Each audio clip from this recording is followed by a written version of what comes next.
Hey there, welcome back to my channel. My name is Brittany Bundles, and today's video is going to be on presentations. I'm going to be going over some things that you may want to take with you to presentations, some things that I learned. If you've been following me, then you have probably seen the videos that I posted leading up to the last presentation that I did. And although the presentation went very well, I was well prepared, I had a great experience, there's still some takeaways that I learned that I want to share with you all. So if you are interested in public speaking in the future, if you are going to be leading any workshops, doing any presentations, presenting your product in front of people, then this may be a beneficial video for you. So if you are interested, be sure to give this video a big thumbs up. Please make sure that you are subscribed, and let's get right into the video. So like I just mentioned, the last presentation that I did, it went really well. And, you know, there were some things that I wish I would have taken with me and some things that I wish I would have done a little bit differently. So I'm going to go into details about, you know, what I would have done and what I recommend doing in the future. So the first thing that I want to point out is when you are presenting in front of different people, you know, recording. Let me just put that out there, recording. When you are going to be recording your presentation or your event, I would recommend hiring someone. Now, I did try to hire a few different people to record the event. I didn't move forward with any of the companies that I sought out.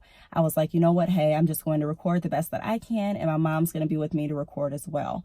Whenever you are going to record yourself at an event, you still want to make sure that you're getting clearance, even if you're thinking that the recording agency or the filming agency is only going to record you, no one else. You still want to make sure that you're asking permission.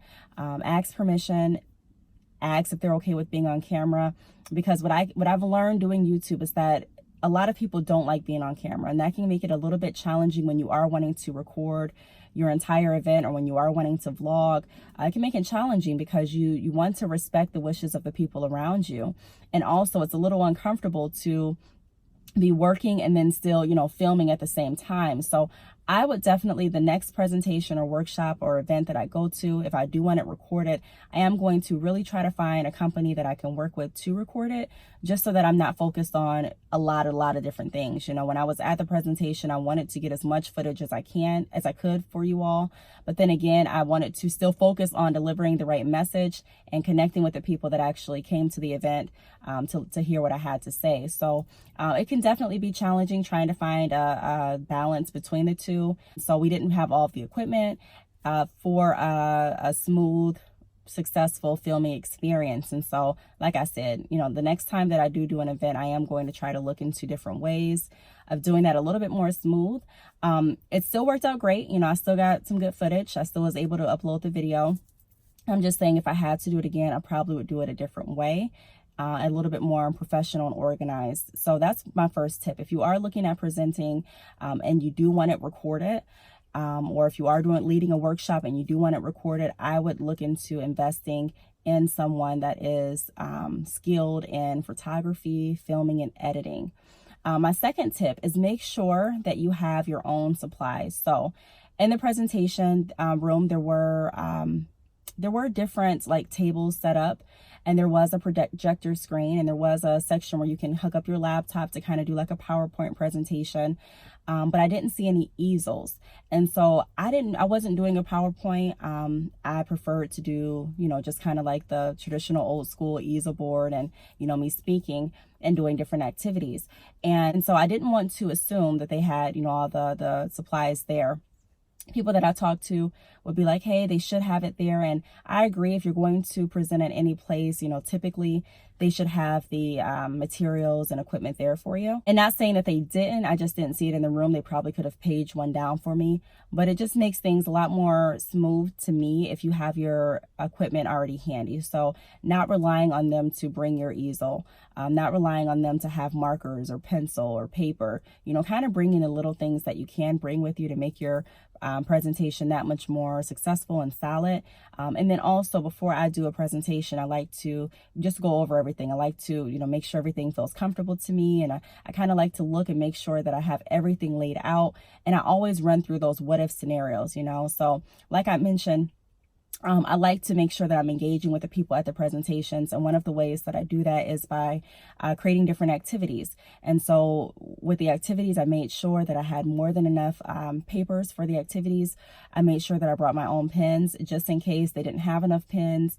I made sure that I brought the easel. The easel that I purchased is really, really cool. It's actually, you can, I didn't know they had easels like this, but I really could fit it in my purse. You could break it down and it kind of snaps together, and it snaps when it breaks down as well. So it's really, really convenient.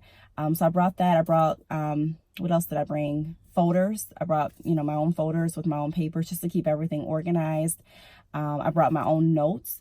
Now, when you are bringing notes to a presentation, I would recommend bringing them on like a index card, just because it looks a little bit more professional versus me, just carrying a paper that's wrinkled that I've been looking at for months, preparing for the presentation. Just having kind of my key pointers on that index card. And you may not even use the key pointers. I mean, I didn't. I just, I started speaking, I started warming up, and everything it came naturally.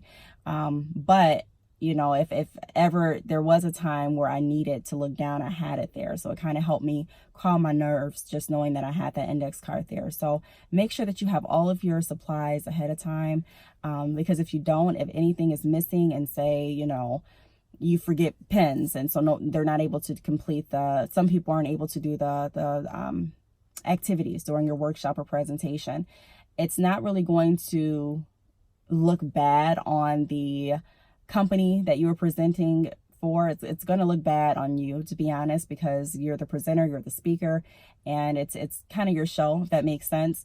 So they're expecting everything to be up to par on your end. So just make sure that you're bringing everything that you need. If you forget some things, it's fine. You can still roll with the punches. You can still improvise, but you want to make sure that you're looking over that bag ahead of time before you get there and you're like, oh my gosh. Also, I'd recommend showing up to presentations early.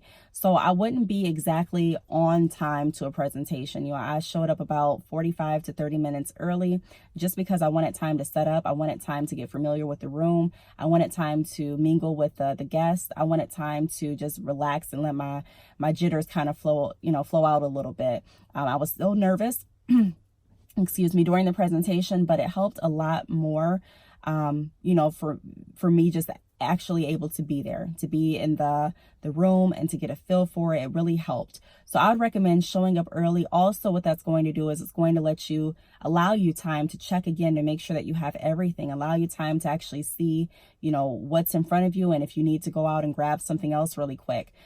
So make sure that you're arriving a little bit early just in case anything changes. If you're doing a PowerPoint, you want to make sure that you're getting everything connected. You just want to make sure that everything's ready and prepared so that at the time that your guests arrive and the time that you are able to actually start, you can start. You want to make sure that you're being mindful to other people's times, because you never know what they have planned. They may have another presentation to go to right after yours. They may have to go back to work right after they get done hearing you. They may have to go back to school. So you want to make sure that you're being respectful of everyone's time as well. So make sure that you show up a little bit early. And then also I would recommend traveling with someone, like with a partner, with your mom, with your friend, with someone that you trust, just in case you do need to run out and get anything else, you have them there. If you need any support, you can kind of look out and see them. If you need anyone to help with carrying anything or help with different activities or explaining directions, you have someone there. So even if you're the only one speaking, which, at my event, I was the only one speaking during my presentation, but I still took my mom with me, and it made things more smooth, so much more smooth for me. I thank her for coming, because like I said, you may not think that you'll need anyone or need any help, but I'm telling you, help definitely comes into play. They also, during my presentation, they had someone there that would help too. Kind of help keep the time, help make sure we're running efficiently, help make sure that, everyone's questions are being answered if I'm working with someone else. So we had someone there, kind of like a moderator, there to kind of make sure that everything was going fine. And if I needed assistance or if I needed something extra, she would be able to go and grab it for me. But having my mom there, having someone else there too, really, really helps. So, I would definitely look into bringing someone with you that you trust as well. So another thing I'd recommend bringing are your business cards, and also your business promotional gear. When you do this, you do want to reach out to the facilitators, to the people that you are presenting for. So say you're going in and you're presenting for different employers, or you're presenting at a business establishment, you're presenting at a school. You want to ask, hey, am I able to bring business promotional gear? And they may ask, what do you mean? Am I able to wear a shirt that says my company name? They may say, no, I really don't want to promote your company at this point. I really just want to have them focus on what you have to say, or I really just want to focus on the material that you're bringing with you. Or they may say that, or they may say, cool, that's fine, bring this, bring that. So, you want to make sure that you're bringing whatever you can to still put a stamp on your business. We talked a few weeks ago about looking for opportunities. And if you are being asked to speak at an event, especially if it's an event where you're going to be speaking about your business too, then definitely bring some of your business information. So I would recommend making sure that you have more than enough business cards, making sure that you have more than enough. If you are going to be using pins, looking into getting pins with your business name on them, that can definitely be helpful. And it's not a way that's really loudly promoting or advertising your business, but it's a way that still makes you look professional, put together, and it still gets your business name out there.